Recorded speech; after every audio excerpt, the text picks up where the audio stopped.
เป็นเมื่อนะเป็นเมื่อนะเมือง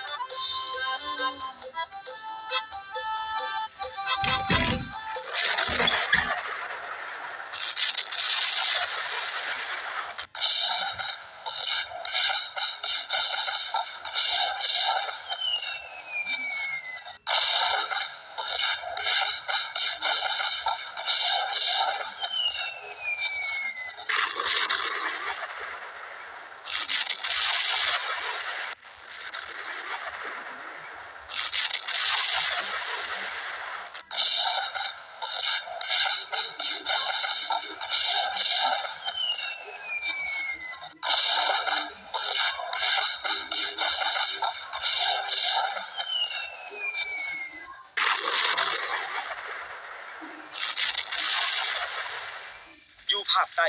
กองทัพปลดปล่อยประชาชนลาวได้ร่วมสัมพันธ์สู่รบกับกองทัพประชาชนเวียดนามตีทำลาย